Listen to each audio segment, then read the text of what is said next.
이재명이가 이제 식당업 총량제, 이게 이제 그냥 생각해 본 말이라고 했습니다. 이재명이 느닷없이 우리나라 자영업자, 그 중에서도 식당업은 총량제도 한번 생각해 봄직하다는 말을 했더군요.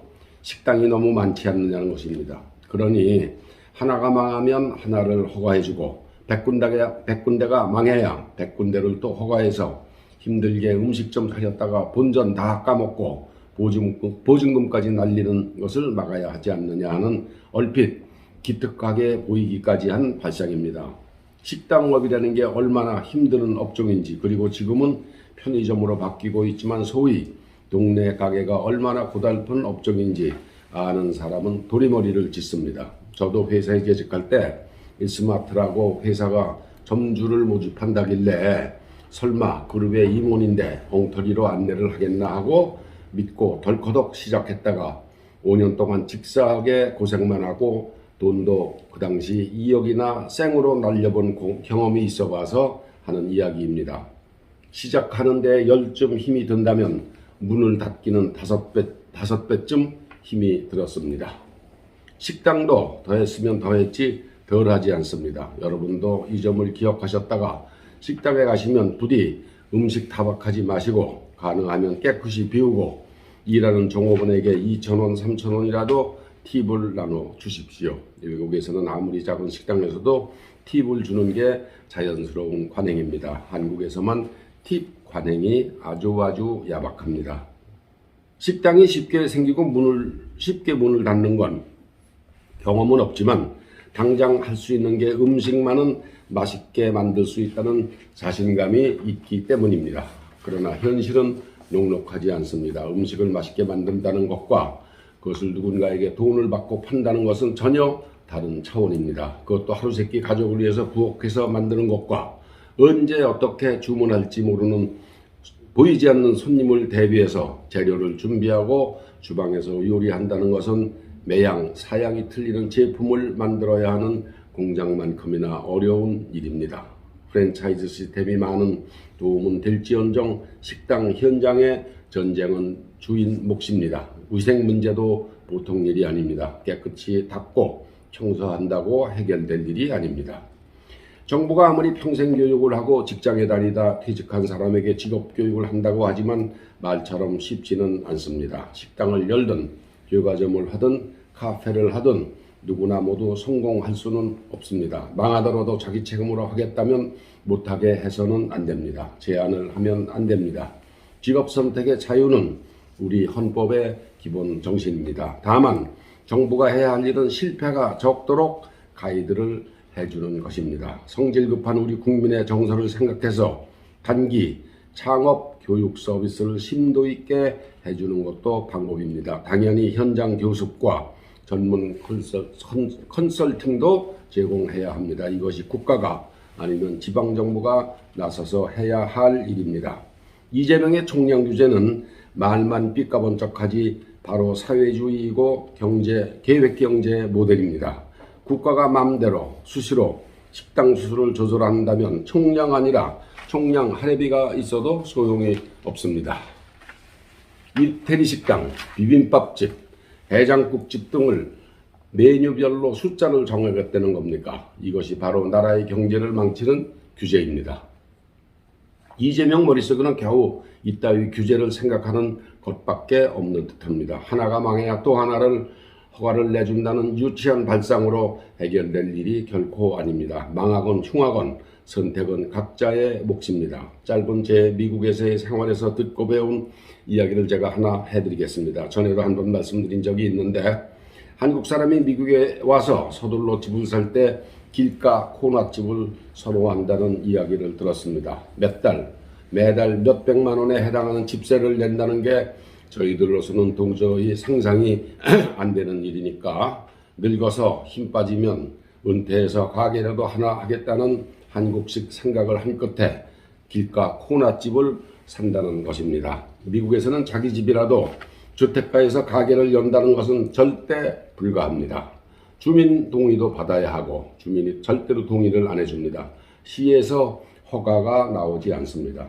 거주지역은 철저하게 보호됩니다. 있던 가게가 문을 닫고 그 자리에 다른 업종으로 새로 시작을 할 때도 시로부터 허가를 받아야 하는데 이때 주위에 동종업소가 있는지, 그래서 과열 경쟁으로 둘 다 망할 염려는 없는지 등을 검토합니다. 이것도 또 시간이 6개월 또는 1년이 걸릴 수도 있습니다. 음식점을 계속하던 똑같은 장소에서 음식점을 승계해서 할 경우에도 메뉴가 바뀔 경우 주위의 식당과 주위에 있는 다른 식당과 중복되는지 등도 검토를 합니다. 어느 거리에 설렁탕을 잘 파는 집이 있어서 세금도 잘 내고 하는데 주 고객인 한인들은 늘어나지 않는데 설렁탕 집이 하나나 둘 더 생기면 어떻게 되겠습니까?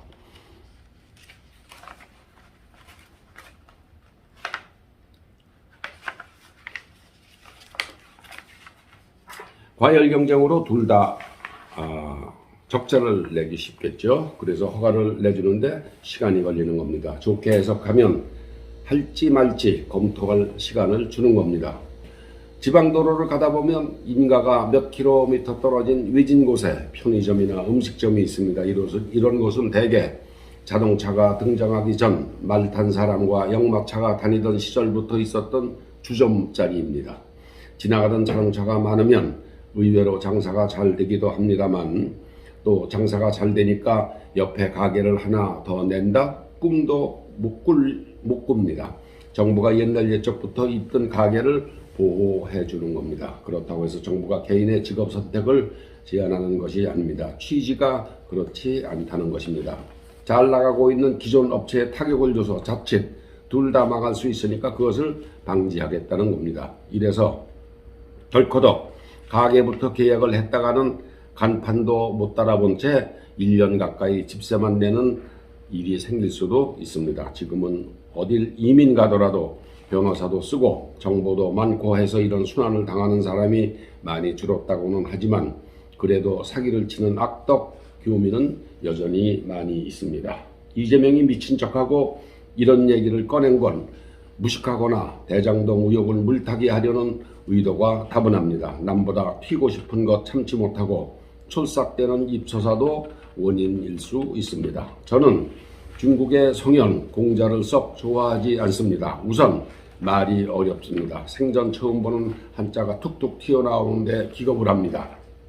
그리고 너무 반듯한 얘기만 해서 그렇습니다. 왜 우리가 공자 말씀만 하고 있네 라고 하죠. 하나마나 한 얘기라는 뜻입니다. 중국 공산당이 각국에 공자학원을 만들어 스파이 기지로 쓰는 것도 마음에 들지 않습니다. 이놈들은 공자를 스파이 양성소 원조로 만들고 있습니다. 그래도 공자가 했다던 이 말만큼은 어쩌면 딱 이재명에게 들어맞는지 꼭 이재명을 몇 년 가르친 것 같아서 짚어봤습니다. 사람에게 악한 짓이 5가지인데 첫째가 마음이 두루 통달해 있으면서도 음험한 것, 둘째 행실이 편벽되면서도 고집스러운 것, 셋째 말에 거짓이 있으면서도 그럴싸하게 말을 잘하는 것, 넷째 알고 있는 것이 추잡스러우면서도 박식한 것, 다섯째 그릇된 일을 일삼으면서 겉으로는 그럴싸하게 보이는 것.